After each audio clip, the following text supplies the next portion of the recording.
Welcome to this webinar and such an important topic. Important topic for always, but especially for today. Self-care in times of stress, uncertainty, and change, right? There's no way to appreciate the moment that we're in without really taking a pause to reflect. I think individually and as a society, we really haven't faced anything quite like this, both with a pandemic and economic struggles, personal struggles as a result of the pandemic, personal losses, as well as significant social unrest that our society is facing and tackling right now. So much going on, right? How do we stay sane and support one another through this? So that really is the focus for today. So Resilient Lehigh Valley, if you're new to Resilient Lehigh Valley, we are a cross-sector coalition dedicated to building a trauma-informed, culturally responsive, and resilient Lehigh Valley for all ages through raising awareness on trauma, particularly childhood trauma and racialized trauma, providing trainings on trauma and trauma-informed practices and systems, supporting organizations and sectors to adopt trauma-informed practices and a trauma-informed system approach, increasing collaboration and information and resource sharing across sectors and really helping to break down those silos that exist between agencies and sectors, increasing protective factors, particularly for youth in highly traumatized neighborhoods, and lastly, advocating for trauma-informed policies, legislation, and funding, both at the local, state, and federal level. So that's who we are. And without further ado, passing it over to our two amazing presenters. I'm so excited. I'm like nerding out excited about this training for today. We have Jason Sizemore with Pratyush Sinha Foundation and Carla Benway with Youth Advocate Programs. And you are in good hands with Jason and Carla. We thank you so much for sharing your time, talent, and expertise with us today. And I'll leave it to you to take it away. All right, good start. Hi, everybody. I'm Jason. Sorry about that. I am here representing the Pratyush Sinha Foundation. And today I'm going to walk you through some different self-care techniques that are based in mindfulness. So please know that if anything I am guiding you through you're uncomfortable with, you are of course welcome to opt out. Some people also might feel more comfortable, turning off their video and doing this in private, but I just hope that you can enjoy and definitely feel some self-care. And I applaud you for taking the time to care for yourself with everything that's going on. Our time is limited, and the fact that you set this side of time aside for yourself is incredible. So we're going to start out with something that I call pause for joy. We're going to take a pause. So I'd like you, if wherever you're sitting, just straighten your back a little bit taller than it was before I mentioned that. Take some deeper breaths in than you've been taking today and let them breathe out a little bit longer than you have been today. And if you want to close your eyes or look down, if you're okay with that, that might help you also kind of ease into this practice. Your only task is to listen to what I'm saying and to follow along with the instructions if you would like to. So nothing else to worry about, nothing to plan or fix or solve right now, just being here. And I'm going to start this exercise with the tone of a singing bowl. So I'm going to ring this bowl. I'd like you just to listen to it and raise your hand as you hear the sound dissipate.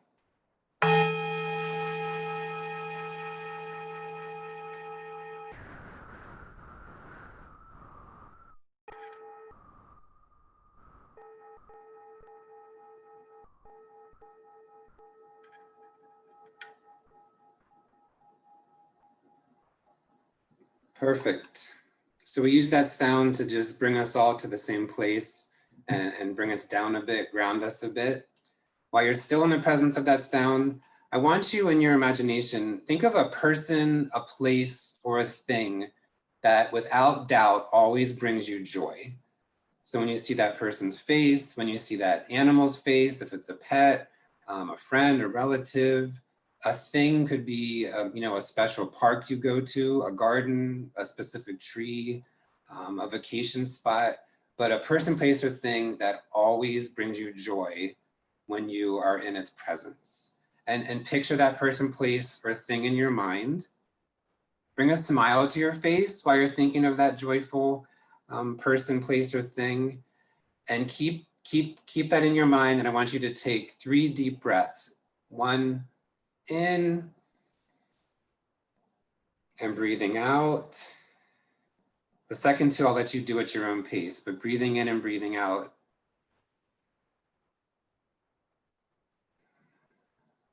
Keeping that joyful image in your mind. Smiling. Nice work. Keep that to the forefront of your mind. The way that I use this exercise is whenever I'm feeling stressed, if I feel something trigger me or some kind of a stimulus, before I react or before I respond, I try to take a really brief pause to handle whatever's going on the best.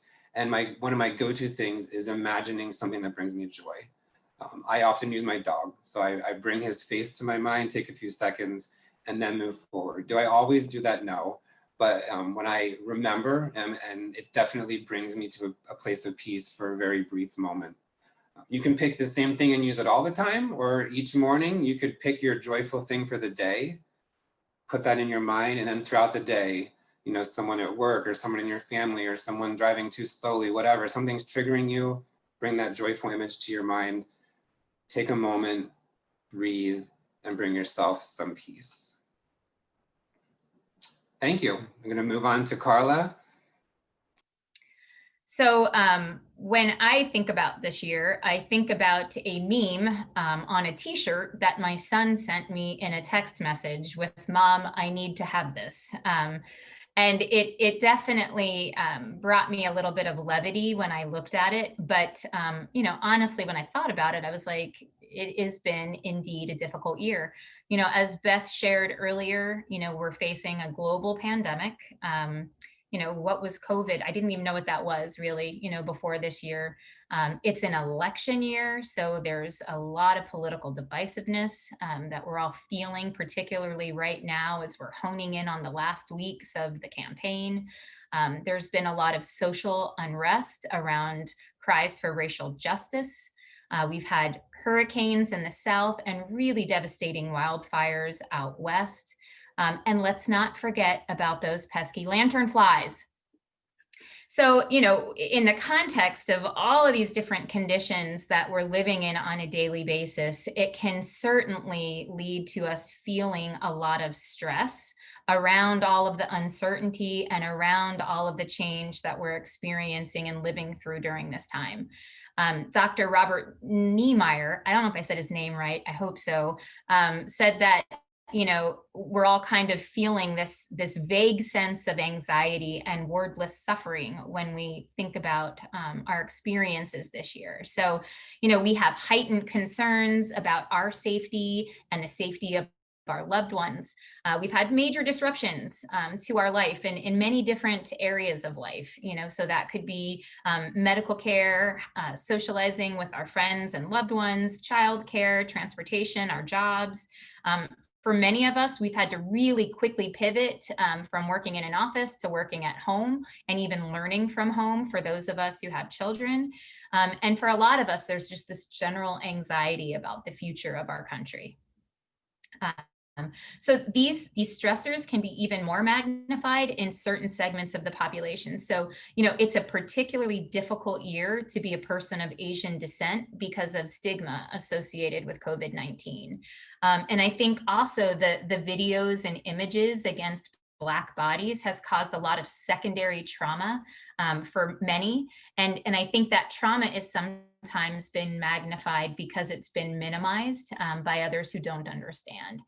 So for many of us, it might feel like we're about to pop when we think about 2020. So when we experience stress, or anytime we feel safe or unthreatened, our body automatically kicks into what's called our stress response. And many of us know that as the fight, flight, or freeze response. And we're going to talk a little bit more about what happens when we're in our stress response. But first, I just want to kind of talk about the body and how it responds to stress. So our bodies are just, without even us having to think about it, constantly scanning our environment with one goal, which is keeping us safe, and helping us to survive. So anytime that we feel a threat or we feel unsafe, our body is going to respond to that. And what's interesting when we think about that is that it really doesn't matter if it's like a saber-toothed tiger that's chasing us, which was what it was when, we were first evolutionarily developing in our brains. But it could really be an imaginary threat too. So just not, it could be untrue. It's a threat about something or a fear about something that we've kind of made up in our own imaginations. And that happens the most when we're in unfamiliar situations, such as this pandemic, right? Or when we're with unfamiliar people. The other thing that I wanted to mention about the stress response is that it can be triggered when we have physical threats, social threats, emotional threats, or cognitive threats. So a physical threat might be, a threat to the loss of our lives or the lives of loved ones. An emotional threat could be fear of losing the affection of someone that we care about. A social threat might be anything that might prevent us from being able to spend time with people we care about or doing things that we enjoy. And when we think about cognitive threats, that can be a threat that challenges the way that, or what we believe to be true about the world or about hopes that we have for our future.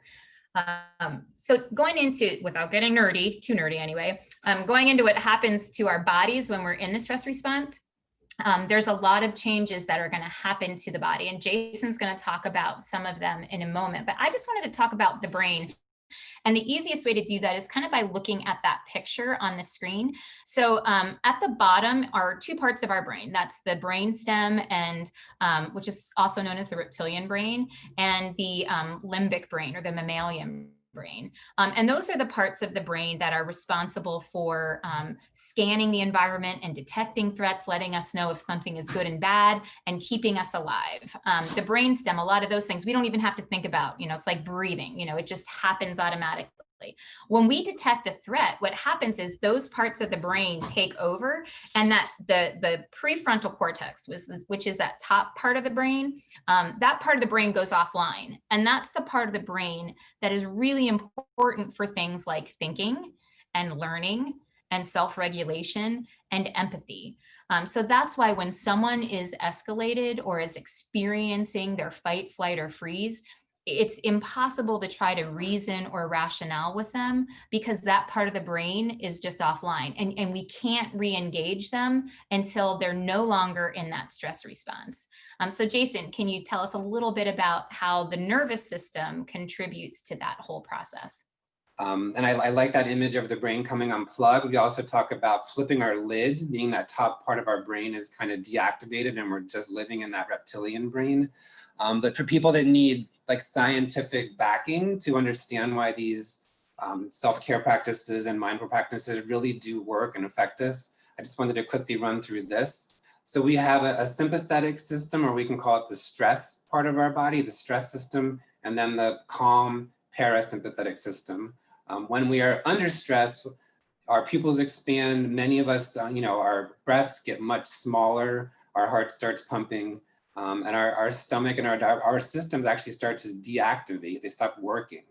So simply by taking breaths, deep breaths, which we did in our first exercise, we can almost instantly start to realign our body physically and chemically, which then gives our brain the message that things are going to be okay, we can get through this. And you can see, I'm sure you've experienced these things, when we calm down, whether you do it intentionally through practice or whether time just passes after the stressful situation, your breath slows, your heart slows, your stomach, hopefully feels better, and those kind of things.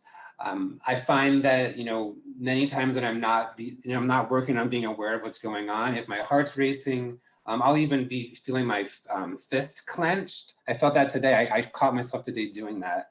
And it's kind of that underlying, like she said, right now, especially anxiety, we're not really connected to what it even is or why we have it, but our body's physically reacting, and then our brain is trying to make sense of that and might actually be creating more stress and more reasons why we're feeling that. So Thank you for bringing the brain up and connecting it here to our breath. Let's take a few more deep breaths, and we call this deep belly breathing or balloon breathing, because what I want you to try to do right now when you're breathing in is to actually fill your belly up with air so that you're pushing your belly out. So not just filling your lungs up with air, but your actual stomach. So let's take a big deep breath in, push your belly out, fill it with air, hold it as long as it's comfortable, and then let that out slowly. And letting your breath out slowly also helps to shift your body into that parasympathetic, calm place. Let's take another deep breath in, fill up your stomach with air, push your balloon belly out, hold it as long as possible, and then let it out slowly.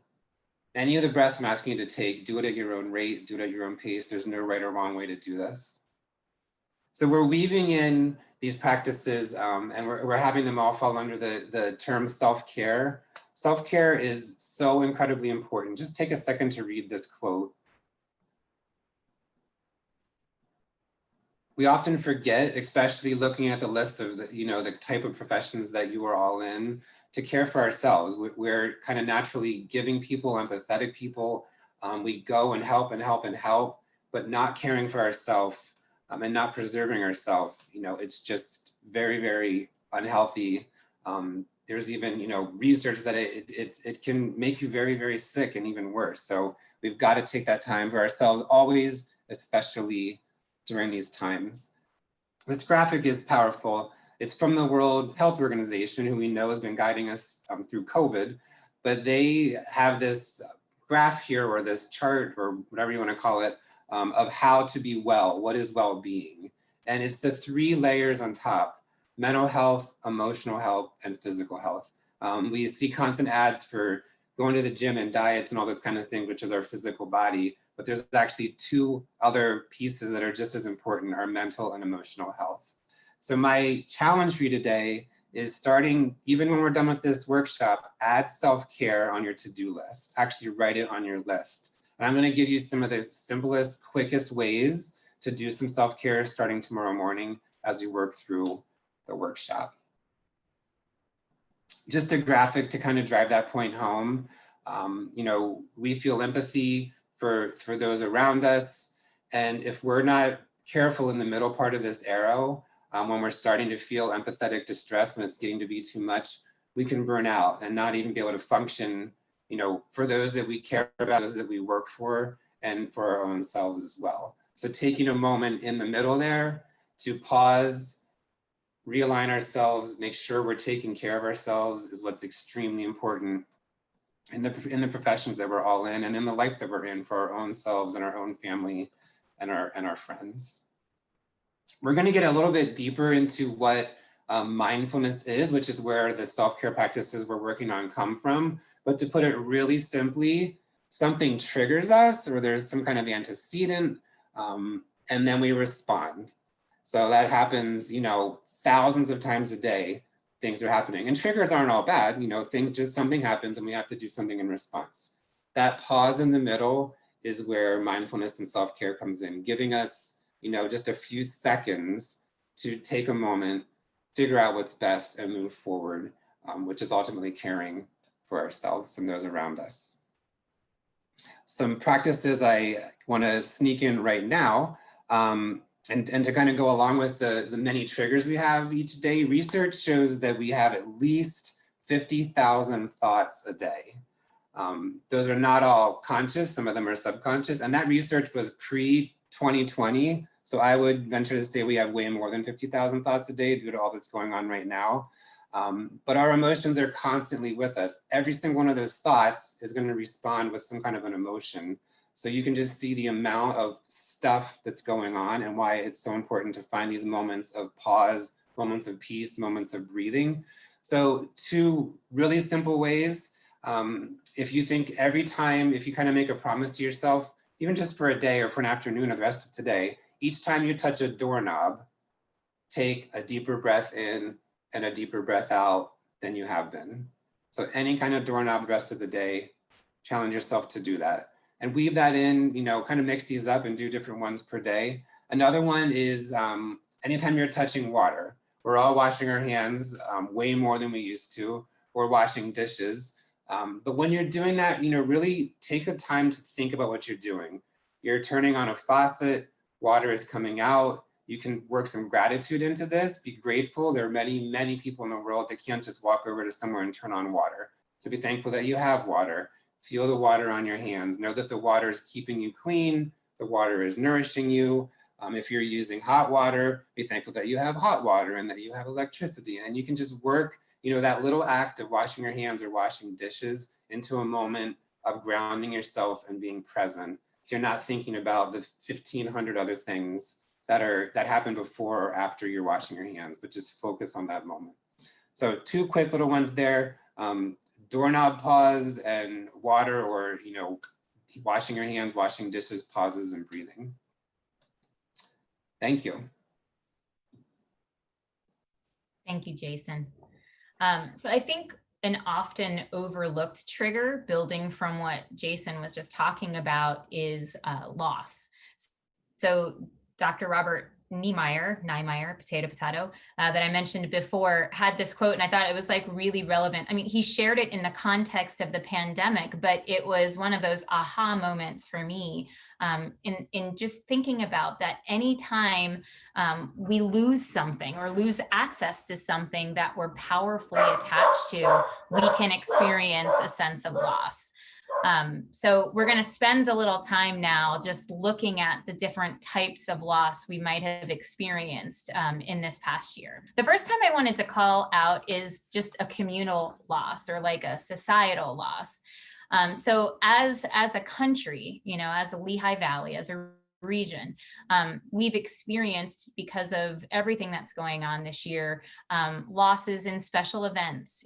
So many of my friends were mourning for their high school seniors that they couldn't go to their proms, or they didn't get their graduation ceremonies.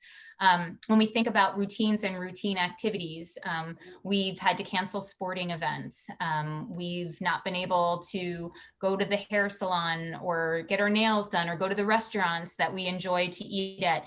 For me, every Friday we had a routine with my grandma, who has Alzheimer's, and my mom. Fridays was our lunch out somewhere. And I lost that for a number of months, and that was really hard. We've lost physical connections. I mean, we're all experts at Zoom. Who would have thought? Like, I didn't even know what Zoom was before, March. So, we've had to find ways to connect using technology. And for those of us who've had loved ones in the hospital or in any type of care setting, we might not have even been able to connect with them virtually. So that's been very difficult. We've lost personal freedoms, and those have certainly varied for people, but I never would have imagined walking down the street or being in a grocery store and seeing everybody wearing a mask. So, that's still something I'm trying to wrap my head around at times. And I think for many of us too, there's just been a sense of loss of safety and predictability and control.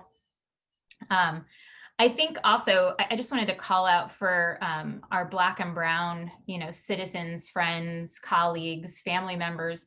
I think there might have been an experience this year of a loss of just being able to live normal life safely, whether that's jogging down the street or sitting in a park. So, for all of us, there's been losses that have been caused by the situation that we're living through at this moment. But I really like the illustration on the right, because even though we're kind of in this storm of 2020, each of us is able to navigate it differently, depending on a number of different things. So, people who have low income, or struggling with their finances or living in poverty, that can make them more vulnerable during 2020.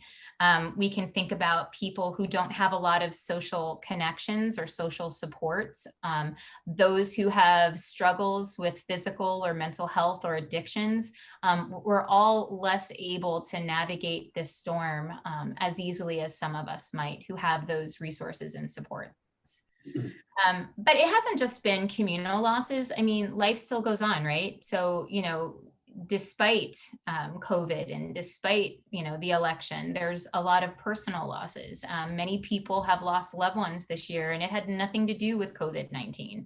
I have a number of friends who have been going through a divorce or a separation or a breakup. People have lost jobs, have had to move. And I think also losses of physical health and ability, and digression in mental health. I mean, all of these stressors have really been triggers for individuals who are already struggling with issues like depression and anxiety. So I think it's important for us to also recognize that with all of these losses and with all of this that's going on, our emotions are going to kind of feel sometimes like a roller coaster. We might fluctuate between times of feeling a lot of sadness or sorrow to times where we're feeling a lot of irritability, to times where we're feeling happy. And I think it's important for us to just give ourselves grace and to recognize that it's normal to feel this way based on what's happening around us and what we're living through. And it's also okay to be happy or to detach from the news or our social media news feeds and to do something like watch a mindless comedy. I mean, that's been one of my go-tos for self-care during this time. It's okay to do that, and it's sometimes necessary to do that as we're navigating, everything we're going through right now. And Jason, I think you have another exercise for us right now, right? I do.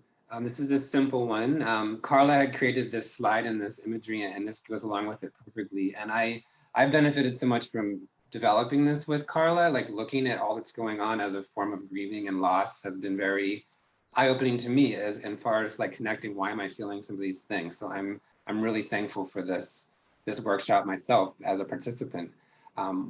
Roller coaster breathing, we're going to use one of our hands. So hold one hand up in front of your face.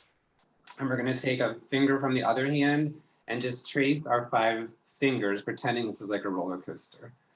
So we're going to breathe in as the car travels up, breathe out as it goes down the first hill, breathe in as it goes up the second, breathe out, breathe in again. This will be the highest hill of the coaster. Breathe out, breathe in, breathe out down the slope, and then breathing in up the last hill and bringing our roller coaster car back down. Such a fun one for kids. You can also call this 5-finger breathing. And if that wasn't enough to bring you to a place of peace, you can have the roller coaster go backwards, do it multiple times. But you always have your hand with you, most of us. So go ahead and use that to bring yourself some peace. Thanks, Jason. So, one of the emotions that can be experienced when we talk about loss is grief. And it's the emotional suffering that we feel when something or someone we love is taken away. So if you look on the right, you'll kind of see the stages of grief that were developed by Elizabeth Kubler-Ross as a result of work that she did with terminal patients in the hospital over the years. Her protege, David Kessler, I only learned by kind of preparing for this webinar, has added a 6th stage of grief that he is calling meaning, a sense of meaning in the loss.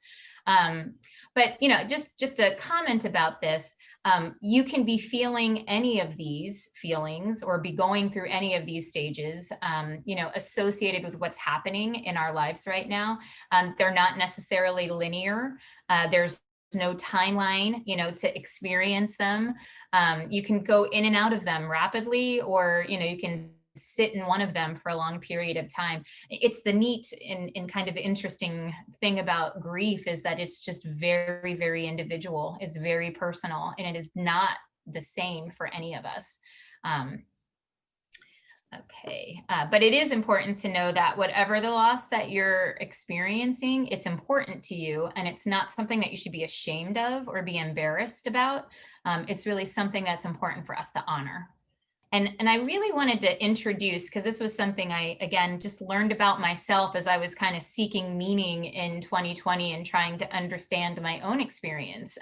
I learned about something called ambiguous grief. And Dr. Pauline Boss is the person who kind of came up with this concept. But an ambiguous loss, as described on the slide, is any loss that occurs without a clear understanding of what you've lost, or without a definite closure.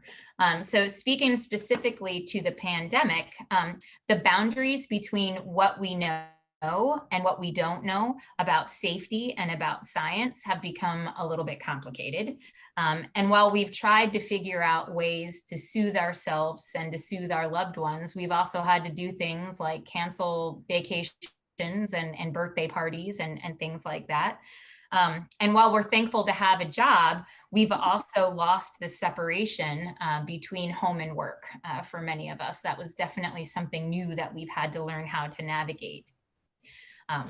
So, within this concept of ambiguous grief, there's three other types of grief that I wanted to spend a moment kind of looking at a little bit more deeply. So the first one we're going to look at is frozen grief. And frozen grief is described as grief that is chronic and active. There's just no clear end to that. So, the pandemic is a great illustration or example of frozen grief. We're not really sure, when it's going to be over, which makes it really difficult to kind of move on or to have that sense of closure. But I also want to say, it can look like, for some of us, we've lost loved ones during the pandemic. I had friends who were unable to have a funeral for their family members. And when we're denied the opportunity to express our grief and to mourn loved ones in the rites and in the rituals that are important to us, that can also contribute to us feeling kind of stuck or like frozen in that particular type of grief. Another one that I think is really relevant to 2020 is what's called disenfranchised grief. And disenfranchised grief is also, I believe, called hidden grief. And it's any grief that is unacknowledged or unvalidated by social norms.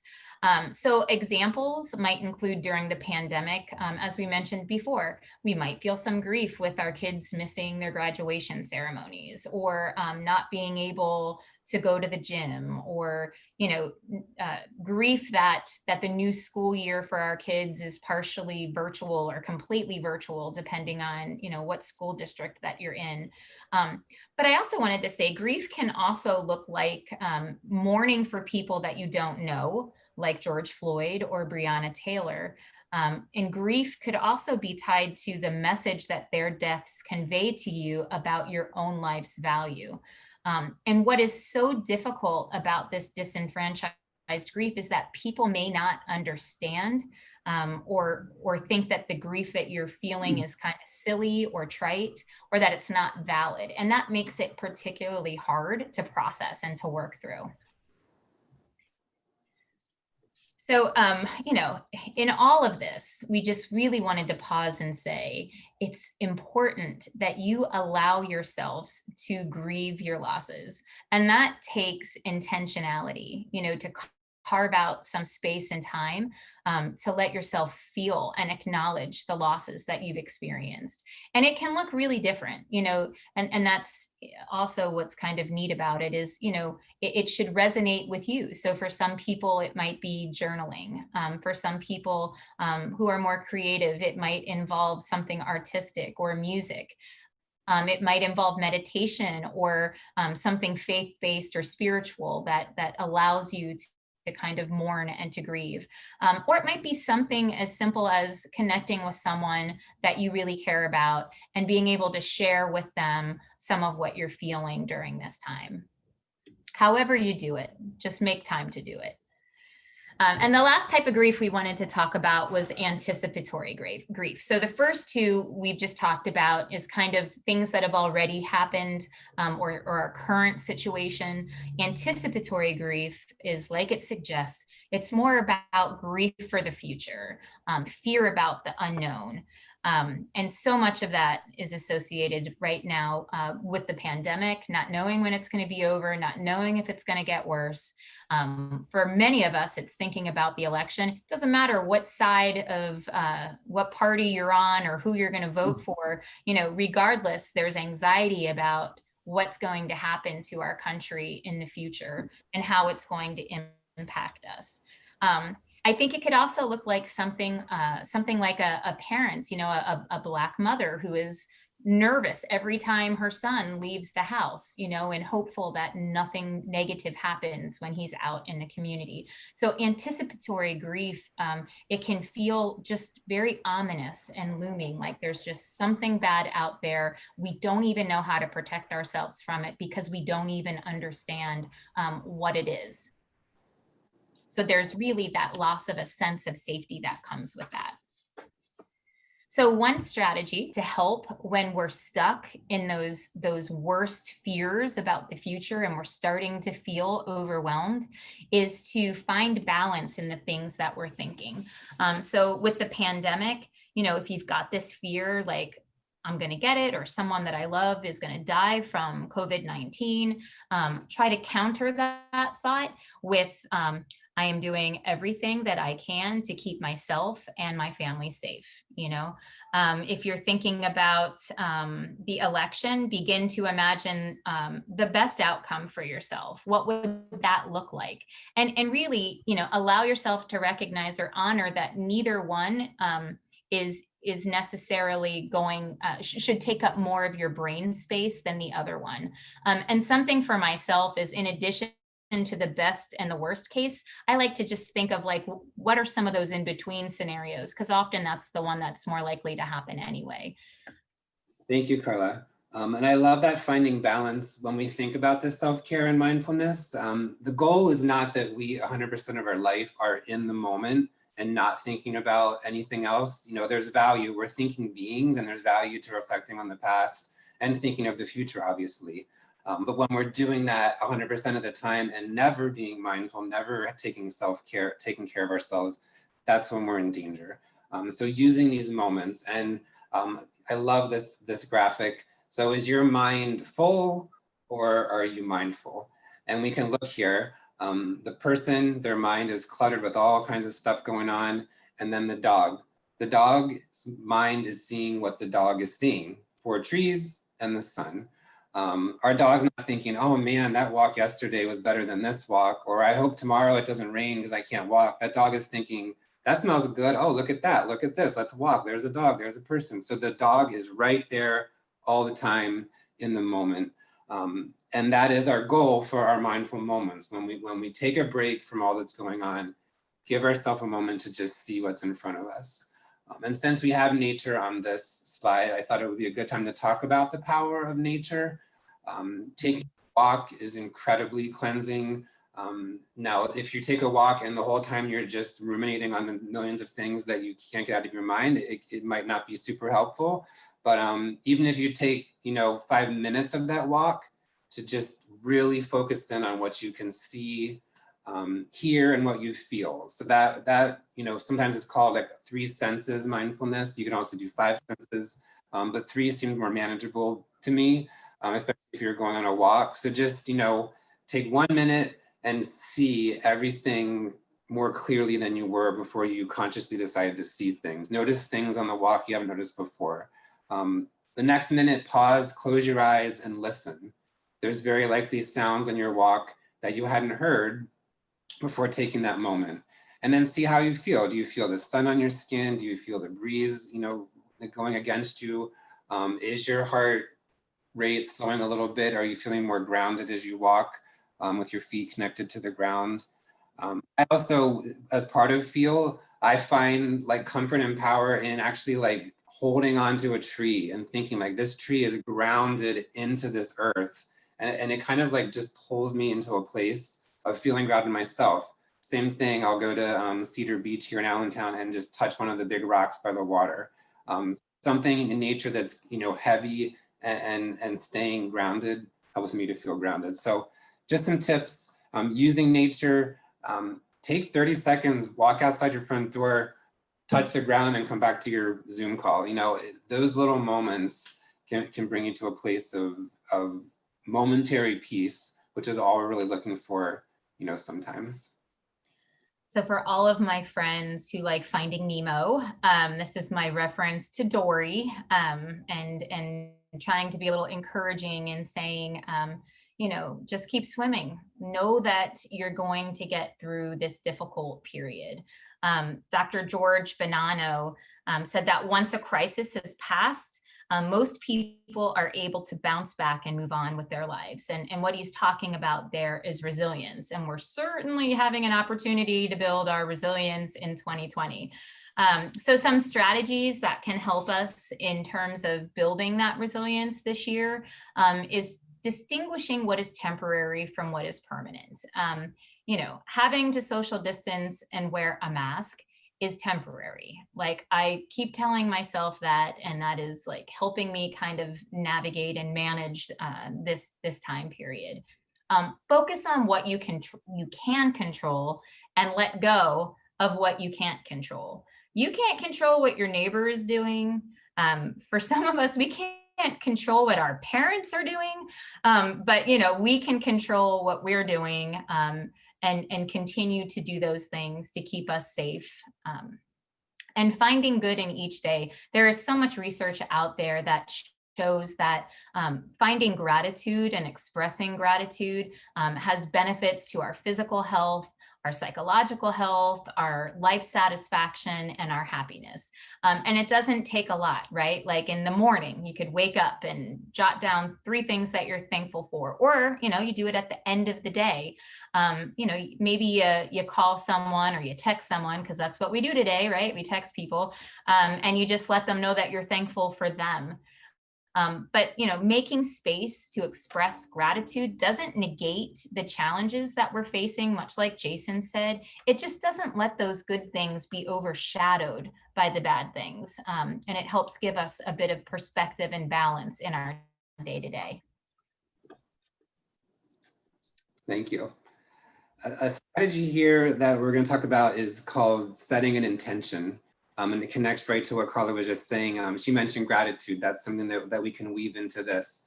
So an intention is really like a map for your day. I think of these as a day at a time. You can set them for as long as you'd like.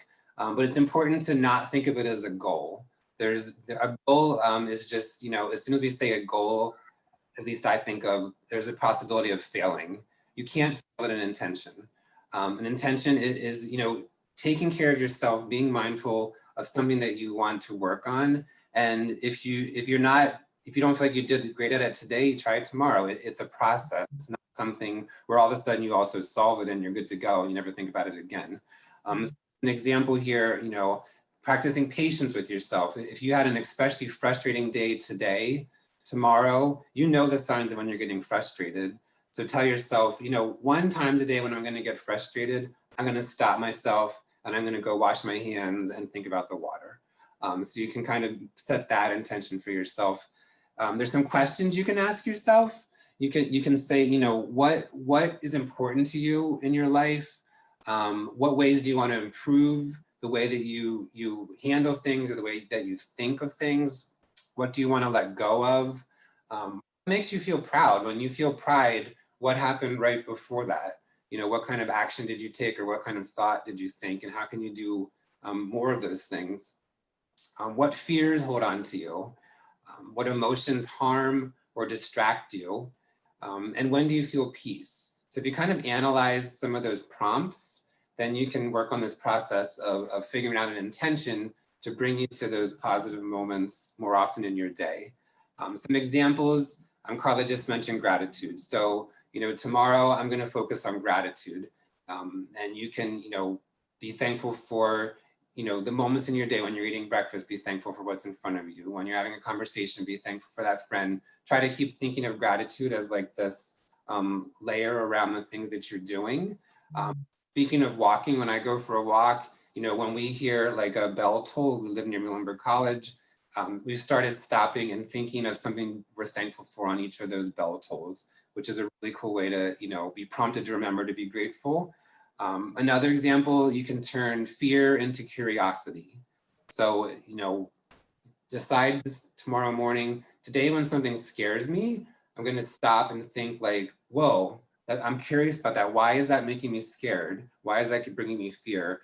Kind of putting a spin on that and making it more of an adventure or more of a challenge for you, to figure that out rather than just feeling that fear and being frozen. Finding joy during the moments of your day, like washing your hands. We talked about that earlier. This is a big one. I've worked on this and used this, replacing jealousy with happiness for others.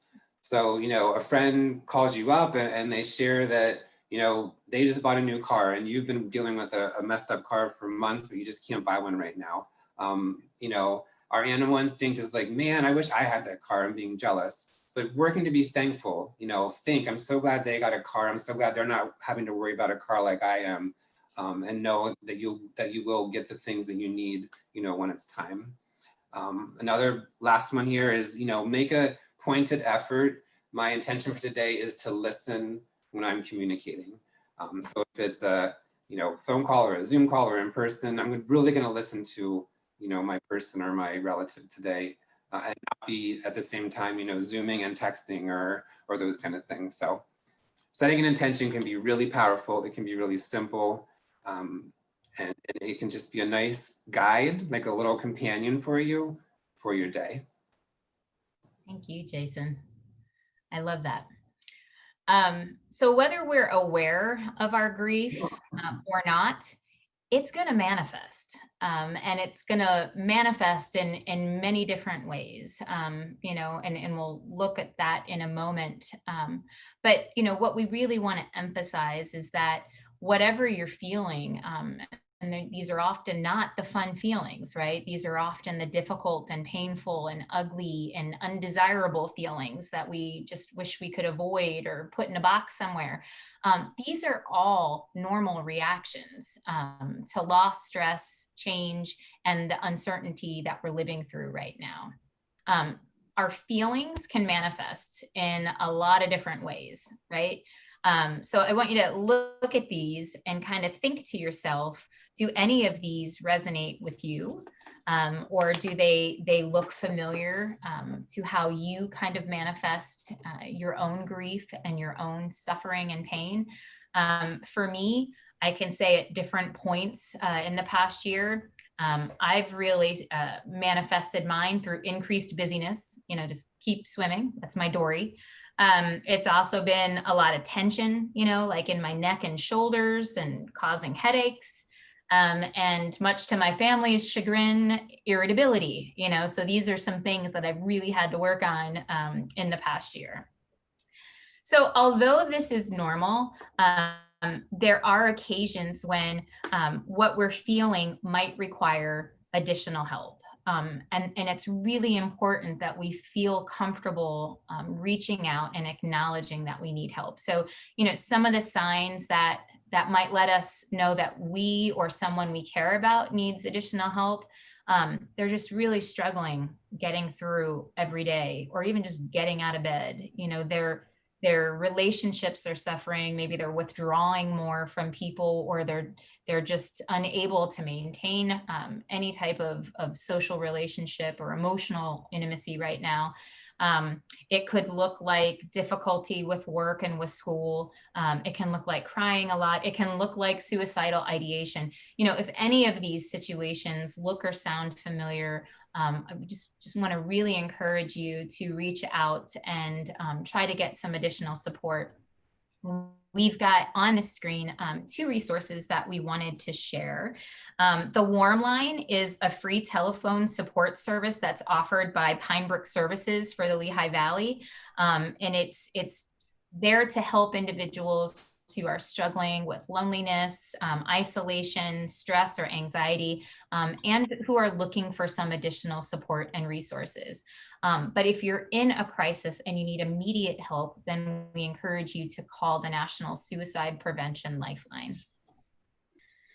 So, the bottom line is, with all of these different stresses and the uncertainty and change, we're all functioning with this reduced emotional bandwidth.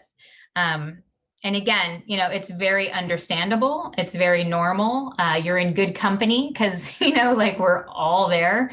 But the thing I think that gives me hope, and I hope gives you all hope, is that we can kind of navigate this with more grace, and being the person that we might want to be, by using a lot of the strategies that Jason has already shared, and some of the additional strategies that we're going to talk about as we go deeper into the training.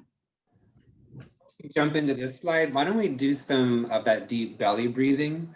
For some of us, maybe bringing up those losses could have been a bit triggering. So maybe just to give ourselves a moment of peace before we move on. And we did some balloon breath breathing earlier, but for deep belly breathing, I want you to put one hand on your belly just below your ribs, and then the other hand on your chest.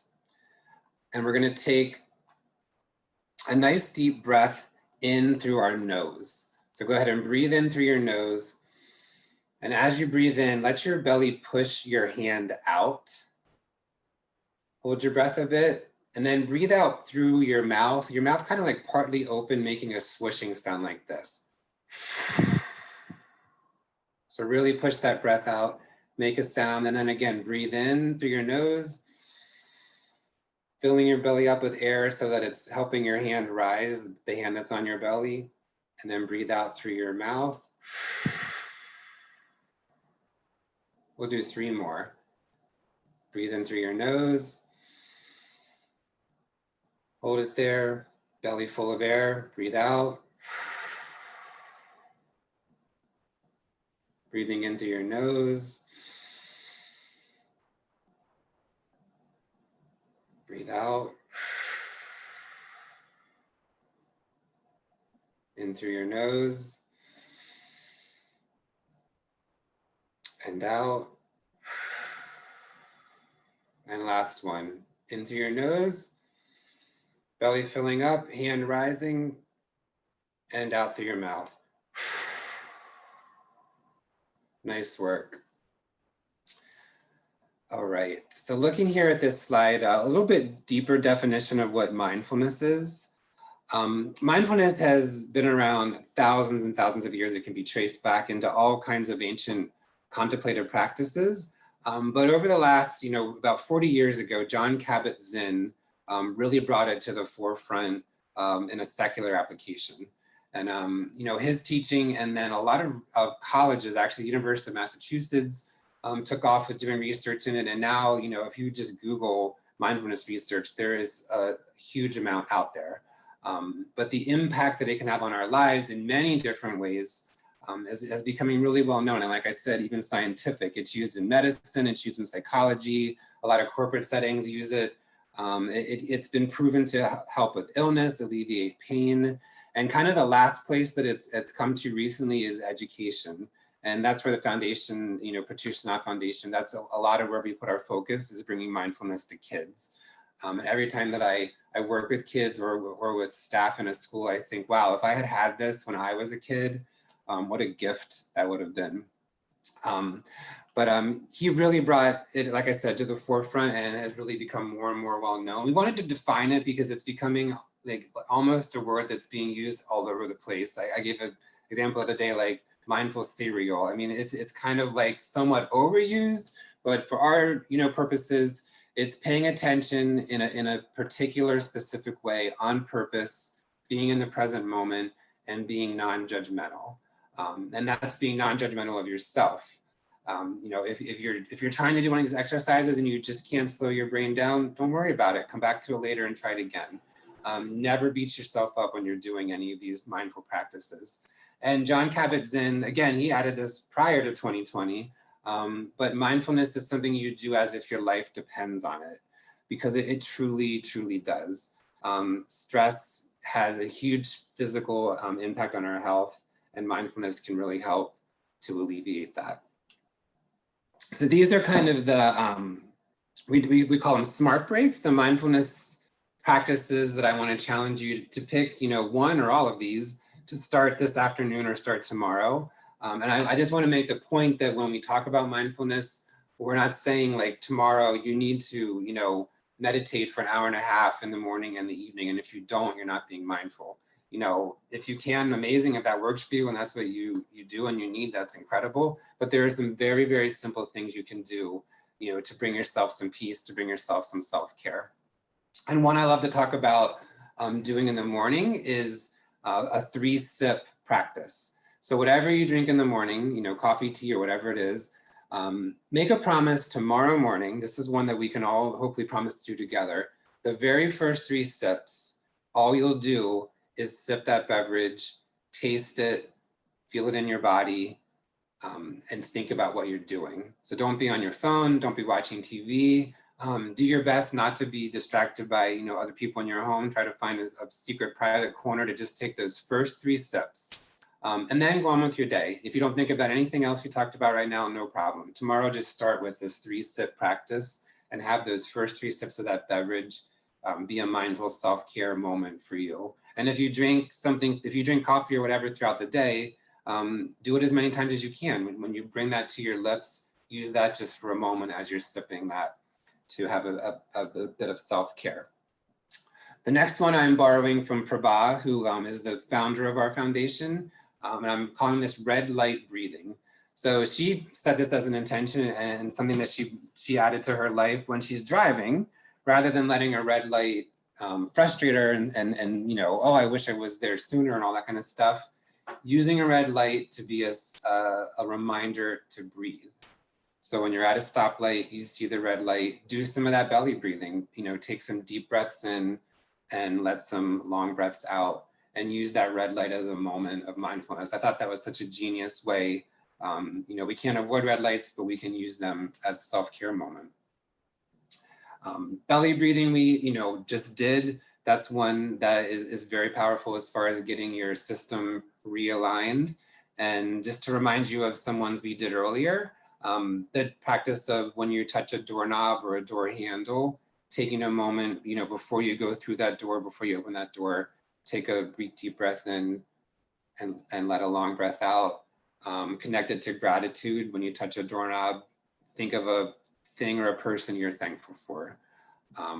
Hand washing, again, we've talked about that a few times. And then when we first met this afternoon, I walked you through pause for joy. So getting an image of something that brings you joy in your mind and deciding that today that's my go-to thing that I will think of when I'm triggered and I know a response is coming. In that moment of pause, in that little gap between trigger and response, I will think of that joyful person, place, or thing. So I hope that you can make a promise to try one of those things. Again, I think the 3-sip breathing, the red light breathing are 2 really quick go-to things that you can just start, you know, today or tomorrow. We'd love to, there's such a community feeling when you think, you know, if all of us that are on right now do that, tomorrow when you're sipping that, also think of that. There's other people in the valley joining me right now, being peaceful, being mindful, and taking care of themselves. I love those, Jason. And what I also love about them is that they don't take a lot of time, because I feel, and I'm thinking maybe some of you can relate, that like my days are so busy that it sometimes seems hard to carve out time to you know, give myself some self-care and to be mindful. And each of those things that you shared feel very manageable to me. So thank you for that. Can I add one thing real quick to that? In the schools where we've done mindfulness, one of the most coolest pieces of data is that the teachers have, many of them have shared, they've actually found more times in their day to teach after taking the time to do mindfulness. So there's this payoff, you know, if you can find some moments to be mindful and be peaceful and take care of yourself, you might spend less time in some of those dramatic moments that you used to spend time, you know, spiking and then having to bring yourself down and dealing with ramifications. So it's ultimately could be a time saver. All right, back to you. Thank you. Thank you. So I feel like I've been the ho-hum person in this, in this webinar most of the time. So I'm happy to have this slide because it's a little ray of hope. And that ray of hope is to know that, you know, as we look to the future, we can draw some comfort in knowing that not only will this time pass, but also that the conditions and the situations that are causing you stress today and suffering in this year can also result in what Tedeschi and Calhoun call post-traumatic growth. Post-traumatic growth can be in any of the areas that are on the screen. It can be in all of the areas that are on the screen. And it can look like realizing that you're stronger than you thought, and that you have a lot of self-reliance and confidence in yourself. It can look like a deeper faith, whatever you believe in, a sense of purpose or meaning in life. It can look like reprioritizing what's important to you. It can look like noticing the little things that maybe we used to ignore and finding gratitude in that. It can look like exploring new interests or maybe a new vocation. It can also just look like being more open and flexible to change. And lastly, it can look like experiencing greater vulnerability and intimacy in our relationships, and having greater compassion for other people who are suffering. Now we can go on to Jason and compassion. Thank you, Carla. So that's a perfect lead in. So we're gonna do, this will probably be one of our longer practices for today, but this is something we call heartfulness. And it is a way to very directly give yourself self-care. And then the second half of it, we're actually gonna send care to someone that we can't be with right now, which I just think is perfect for the times that we're in. So let's again, in the beginning, I talked about getting our bodies into a mindful position. So straighten your back a bit more than it was. Put your feet firmly on the ground if you're comfortable doing that. Put your hands in your lap, maybe. Close your eyes or look down if you're comfortable doing that. Start taking some of those deeper breaths in and deeper breaths out that we talked about throughout this training. I'm going to ring our singing bowl to bring us all together, and then I'll give us the next steps after we're done with this.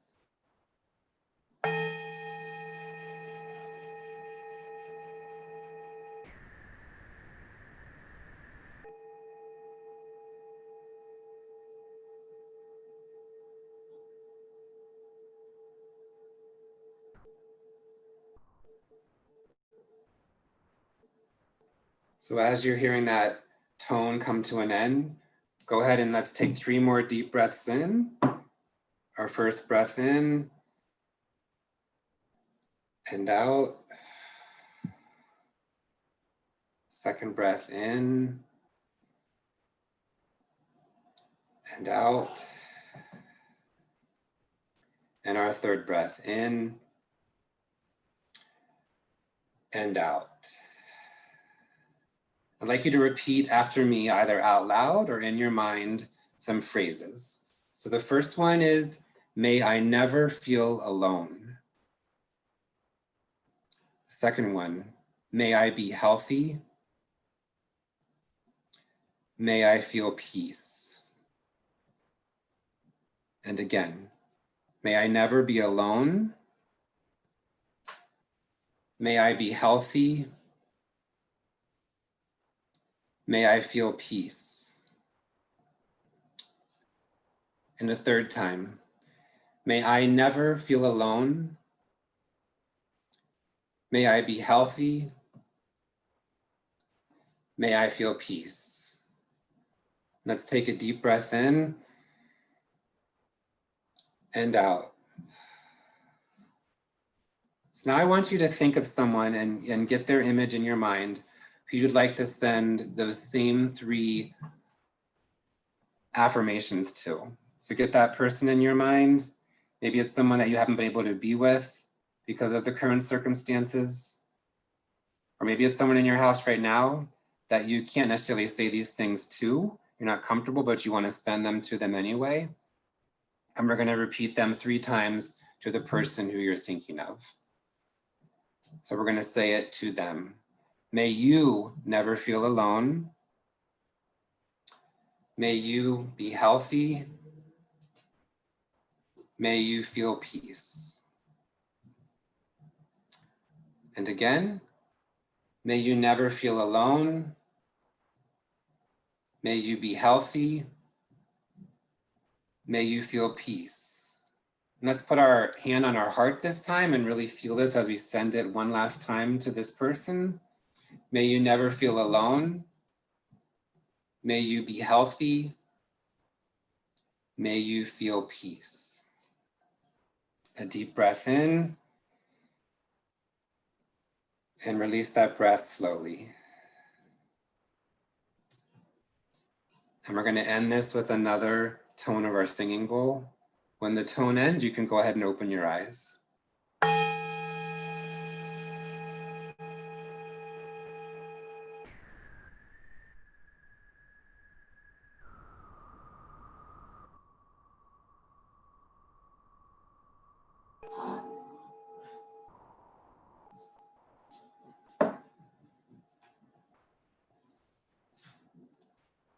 Okay, thank you. So that is such an compassionate way to treat yourself and of course to treat others.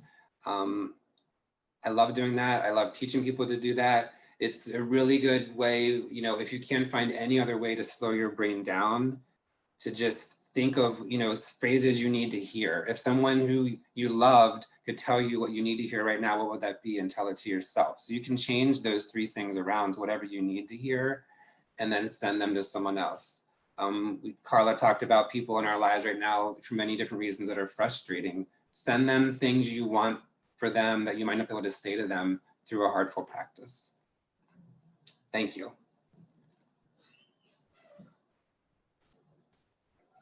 Take a moment here to read that quote from the Dalai Lama.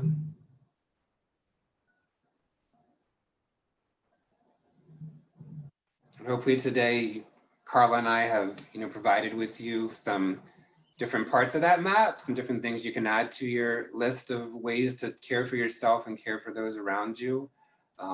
And adding self-care to your to-do list, starting right now, picking some of those small practices to incorporate into your life. That's our wish for you. So thank you both for this. As we promised at the beginning, we will follow up with everyone that registered with the PowerPoint slides and notes, with the handouts and additional resources that we referenced. Those that are looking for CEU credits and need that training certificate, we will follow up with you and provide you a training certificate. We'll also follow up, this webinar was also recorded, so we will follow up with the link to the recording. We do have a United Way YouTube channel, so the recording will be, along with other webinars, in that YouTube channel that will be available on our website. And encourage you all to check out our new website that we just launched, resilientlehighvalley.com. There are tons of mindfulness resources on there. There's a great resource called Creating Calm Together that's available both on the parent page and the educator page, that also has a lot of really good videos and tips in mindfulness. And we also, if you follow us on Facebook and Twitter at Resilient LV, we have a program called Mindful Mondays, hashtag Mindful Mondays. So every Monday, we're kind of promoting different mindfulness tips, strategies, videos, and we'll be highlighting a lot of the great work and videos that Jason and Prabha with the Pratyush Sinha Foundation have created for us. So you'll get to see a little bit more of Jason and the foundation resources through that as well. So we encourage you to continue practicing. We encourage you to think of that intention and what your intention is, and to have self-compassion if you know you have one of those crazy days and you're not able to do it. So I love Jason's blessing that it's not a goal we can fail. An intention is just that, it's an intention, and if we can't get around to it that day, one day, that's okay, and we aim again the next day. So thank you both for an amazing training. And to everybody, we will follow up with all these resources. So you should look for that email by next week. And we thank you for spending your time with us. And we look forward to seeing you in future Resilient Lehigh Valley events. Thanks so much. Hi, everybody. Thank you. Bye, everybody.